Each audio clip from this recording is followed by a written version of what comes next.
Então, assim, quero mudar de profissão e agora, né? O que a gente enfrenta quando a gente toma essa decisão ou tá pensando, né? Eu coloquei algumas coisas que eu escutei ao longo dessas lives e que também fizeram, que surgem de mim, né? Então, muitas vezes a gente sente o medo de ficar dependente financeiramente, o medo do fracasso, de perder coisas, né? Perder o estilo de vida, ou perder amigos, enfim, né? Porque, às vezes, para algumas pessoas, a transição de carreira também está muito relacionada com uma transformação interna, né? Para algumas não, é mais uma questão estrutural de atuação, mas para outras sim, então envolve um contexto muito mais complexo, né? Do que de inseguranças, de como vai ser dali para frente, né? As dúvidas também surgem, será que eu vou conseguir? Eu sei fazer isso? Será que eu faço isso bem? Tem espaço no mercado para mim, né? Então, principalmente se é uma profissão que a gente nunca atuou, que a gente quer começar a atuar, mas nunca atuou, vem muito essa insegurança, né? E para mim, por exemplo, com a teoria U, que eu fazia como hobby, e passar a fazer profissionalmente, inicialmente eu ficava assim, poxa, mas será que é diferente? Qual é o nível de responsabilidade que eu tenho com aquilo que eu entrego? Será que é diferente do que era antes? Porque antes era simplesmente o experimentar, né? Não era um compromisso de entrega. Então, também se experimentar nesse lugar de responsabilidade com a entrega, né? É, é super importante para a gente adquirir essa autoconfiança, né? Apesar de que eu acho que é a mesma coisa, porque o compromisso com a entrega tem a ver com o seu compromisso com o fazer, né? Então, daí eu descobri isso. O meu compromisso com o fazer, ele já entrega o que é necessário, né? Surge daí, né? E aquelas confusões básicas, né? São tantos os caminhos, qual que é o melhor, qual será o mais rápido, qual que será o mais seguro.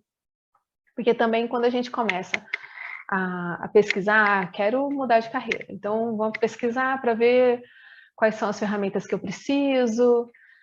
E tem muita coisa por aí, né? Tem várias mentorias, tem vários cursos, o Sebrae tem vários cursos.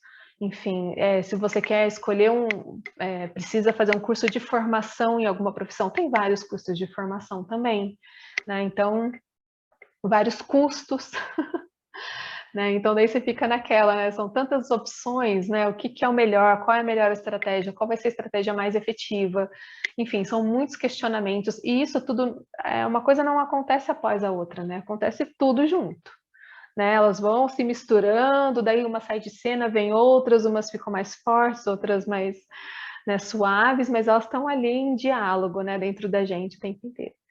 E tem aquela frase básica, né, que todo mundo me acha louca, né? Mas como assim você vai mudar de carreira? Como assim você vai mudar de carreira de novo? Né? Não entendo, né? Que pessoa que não consegue ficar parada no mesmo lugar, né? Mas é algo que, quando surge do coração, quando vem desse lugar de que você sabe que é isso, né? Que você sente. E às vezes, no meu caso, né? Por exemplo, eu sabia que o dar aulas não era isso, mas ainda assim fazia muito sentido, né? E fez muito sentido, tanto que eu não fui procurar emprego em loja, eu poderia, né, ter ido procurar emprego em loja, emprego de carteira assinada e tudo mais, mas ainda assim, mesmo sendo um processo de transição, né, entre um lugar e outro, ainda assim fazia sentido, né? Então, sim, às vezes somos loucas, né? Mas E com bom, ainda bem, e ainda bem. e ainda bem, com certeza, porque tá ali nutrindo nosso próprio coração, né? Tá, mas e aí, o que a teoria U tem a ver com isso? Né? Com todo esse processo de buscar e consolidar uma nova carreira. Né? A teoria U, ela é uma tecnologia de inovação. E eu chamo de tecnologia porque ela tem várias ferramentas, ela tem conceitos, ela é um conjunto, né, de conceitos e práticas. Então, eu gosto de olhar para ela como uma tecnologia. Uma tecnologia de inovação que é principalmente aplicável e foi desenvolvida para isso, para desenvolver inovações sociais, né? Foi desenvolvida dentro do MIT, que é um Instituto de Tecnologia dos Estados Unidos, dentro da área de gestão, e foi uma pesquisa bem ampla, realizada com vários líderes de proeminência no mundo em várias áreas, e áreas corporativas, não eram áreas voltadas, não eram necessariamente ONGs ou, né, terceiro setor, não, pelo contrário. Né, pessoas extremamente bem-sucedidas da área corporativa, indústria, enfim. E eu gosto de afirmar isso e trazer isso para a consciência, porque a teoria U usa conceitos e termos que a gente acha que não faz parte do meio corporativo, e talvez não façam, mas está no mindset das pessoas de sucesso do mundo corporativo e industrial. Né? É o que eu acho interessante também, né? O discurso que é sustentado e o mindset que vem de um outro lugar, né?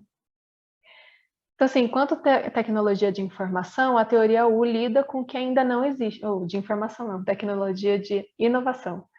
A teoria U lida com o que ainda não existe, porque a inovação ela é aquilo que ainda não foi criado, né? E se propõe a isso, né? Desculpa. A quebrar padrões. Então, precisa da ousadia e da clareza para romper padrões. Ela precisa primeiro entender quais padrões são esses e quais as possibilidades que estão surgindo de algo realmente novo, né? E lida totalmente com o ambiente incerto e muito propenso ao erro, porque se é algo que ainda não existe, que a gente está rompendo com o que é, né, com esse status quo, errar é a primeira coisa, né, é o óbvio, né? Errar é o óbvio. Então, esse ambiente é muito o nosso ambiente de transição de carreira, né? Porque a gente está caminhando em direção a algo que ainda não existe na nossa vida, apesar de existir, né? Na realidade, não existe na nossa vida, a gente não sabe como isso vai acontecer. Os erros são, assim, o caminho é trilhado através do erro, né? Os acertos vêm após os erros, e a gente precisa exatamente dessa ousadia e dessa clareza para romper os nossos padrões, né? Que muitas vezes são os que nos impedem de seguir em frente, de conquistar algo melhor para a gente, né? E a única maneira de caminhar no escuro é usando a nossa bússola interna. E a teoria U entende isso muito bem. Então, aqui, os 6 princípios da teoria U. Eu escrevi os princípios como são, então eles não estão diretamente relacionados ao tema, que é a transição de carreira, mas ainda assim vocês vão ver que é perceptível a relação, né? Então, o primeiro princípio é a intenção. E nesse contexto de intenção, que é aquilo que a gente realmente quer, almeja, deseja, coloca como objetivo e tudo, eles entendem que o futuro se mostra primeiro em nossos sentimentos e só depois em nossa mente e os nossos pensamentos. Isso reforça muito a ideia da nossa bússola interna, né? Porque quando a gente quer trilhar um novo, primeiro a gente sabe que a gente sabe no sentido de sentir, né? A gente sente que esse é o caminho. E depois que a gente vai construir as estratégias, depois que a gente vai materializar isso em ações e pensamentos. Mas o que pulsa primeiro ao nosso coração é o chamado, né? Vamos dizer assim. O chamado que a gente sente de trilhar um novo caminho. O segundo é crie um core team. Core team é um grupo com a mesma intenção, né? E eles dizem assim, use sua intuição para saber quem são as pessoas que vão somar a sua intenção. Isso é super importante, porque podemos ter as mesmas intenções, mas não necessariamente a gente vai somar uns com os outros. E é a nossa intuição, a forma como a gente percebe o outro, como a gente se percebe em relação ao outro, que a gente vai entender se existe afinidade real para trilhar esse caminho juntos. E isso serve não só a outras pessoas, mas isso serve também na escolha daquilo que eu estava falando dos caminhos, né? São tantos caminhos, são tantas possibilidades, Então, como é que eu escolho que caminho é esse? Vendo como é que eu me relaciono com cada um deles, né? Quais são as minhas sensações internas quando eu vou lá e busco ou converso com alguém sobre algum assunto, um caminho, leio sobre alguma instituição, alguma coisa, né? Repetir, repetir, repetir. Faça logo para aprender e corrigir logo. Isso é um princípio do protótipo, né? De prototipar, o agir num instante. E isso é um processo de aprendizado super rápido e que gera resultados muito bons, porque você, imbuída dessa intuição, dessa intenção, dessa vontade de seguir o novo, quando você começa a trilhar esse caminho, você já sabe o que quer, você já tem as ferramentas básicas, você já tem uma ideia de como concretizar isso no mundo, coloque isso no mundo.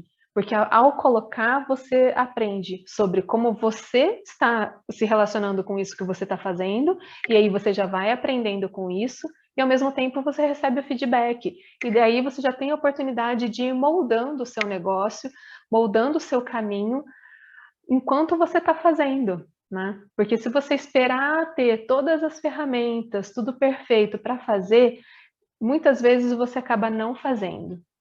Você desiste. E ao mesmo tempo, se você faz sem ter as ferramentas mínimas, você não consegue algum resultado, né?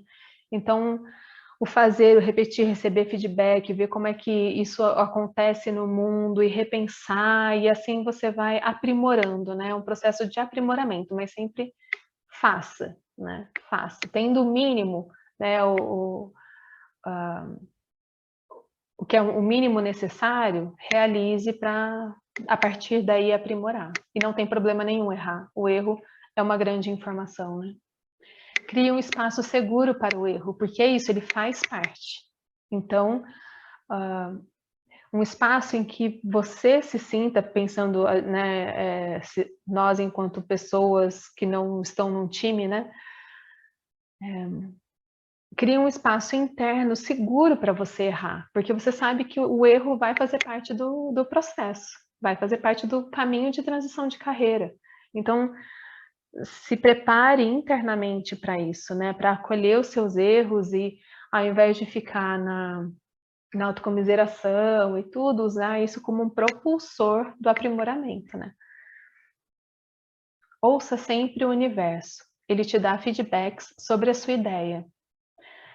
Eu acho isso super interessante, né? Que é isso, a partir do momento que a gente realiza no mundo, as informações chegam, né? E se elas estão conectadas às suas ideias, aprimore as suas ideias a partir disso, né? Esteja atenta, esteja com os ouvidos, com os sentidos abertos para receber, né?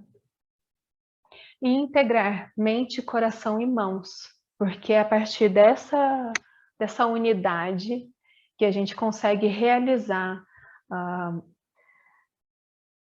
a partir de um lugar de nutrição e daí passar a nutrir o mundo também, né? A gente consegue, ao integrar mente, coração e mãos, a gente consegue fazer o que realmente é verdadeiro para a gente, o que realmente nutre a gente, e assim vai nutrir os outros também.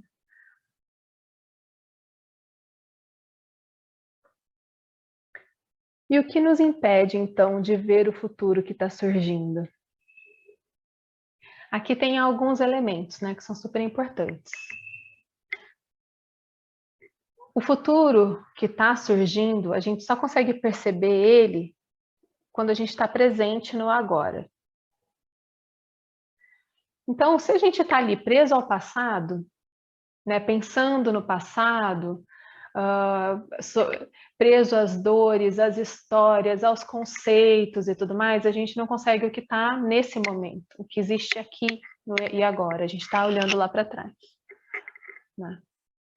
Se a gente está olhando o futuro, se a gente está pensando sempre no futuro, como é que vai ser, e o que eu quero, e planejando, a gente também não vive no agora, porque a gente está o tempo inteiro ali na projeção, a gente está olhando para lá e não vê, a gente não vê o que está aqui, a gente só vê o que está lá, né? E que ainda não existe. Então a gente nem consegue materializar, né? Fica na ansiedade, na tensão, na preocupação e perde a oportunidade de materializar, porque a gente só materializa aqui nesse minuto, nesse instante, né? Outra coisa que também nos impede de ver esse futuro, de acessar esse futuro, são eles. Porque os outros são sempre os culpados. A gente tem essa mania, né, de colocar a culpa nos outros. Ah, porque se não tá dando certo é por conta do outro. Ah, porque fulano fez alguma coisa, é porque é política, é porque é economia, é sempre o outro que tem culpa das coisas serem como são. E a gente não consegue, mais uma vez, ver as oportunidades que estão aqui na nossa frente. E quando a gente fica muito preso ao eu, porque daí você só olha para o seu próprio umbigo, olha só para as suas necessidades e não consegue enxergar o contexto no qual você vive, né? Então, daí você perde essa... No final das contas, todos esses aspectos que eu falei, eles levam a gente a perder a conexão relacional, né? Desse momento presente. A gente fica fechado dentro de um mundo, né? E não consegue se relacionar. Mas, se a gente traz o passado para o agora, a gente usa ele como um processo de aprendizado, né?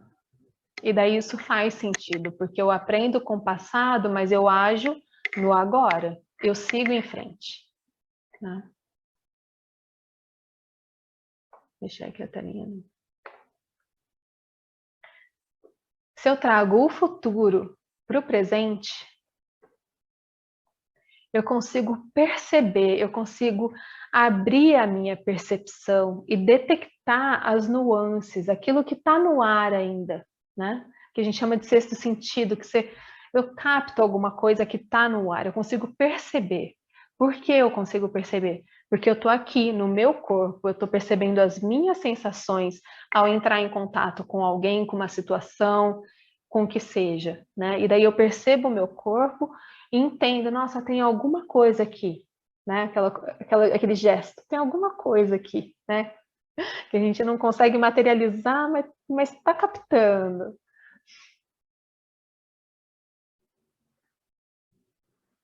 Quando a gente se relaciona, né? O eu no presente, no agora. Eu acesso a minha consciência, né? Que muita gente usa o mindfulness, né? Que é a plena consciência de mim mesma, a plena consciência dos meus pensamentos, dos meus sentimentos, das minhas sensações, do meu estado presente. E quando eu me relaciono com os outros, a partir dessa presença, eu estabeleço a escuta profunda. Então, todo esse conjunto de relações fazem com que eu acesse esse futuro que está surgindo. Não é uma coisa e não é outra, são todas elas, porque todas essas habilidades, tudo isso está agindo em você nesse momento, se você está conectado com o presente, né? E se você está interagindo com outra pessoa, você está ali dentro mantendo a sua própria consciência em si, se relacionando com o outro através da escuta profunda. Essa interação muitas vezes te leva a acessar o passado, e daí você precisa, dentro dessa interação, aprender com isso que você está acessando no passado, que às vezes pode ser um pensamento, uma estrutura de pensamento, podem ser valores, né, que você precisa rever, para conseguir estabelecer essa escuta profunda, você precisa muitas vezes rever várias coisas que estão ali, né, na sua vivência, no seu histórico familiar, na sua cultura e tudo mais, né? E a partir dessa interação toda, você está com seus campos todos abertos, você está com a sua mente aberta, porque você está deixando esse passado, né, para trás, e você consegue perceber aquilo que está surgindo a partir dessa interação, né? Você consegue perceber, e isso pode ser uma potência, uma potencialidade, pode ser uma oportunidade, isso que está surgindo, né? Pode ser um sentimento, enfim, né? O que essa relação trouxer.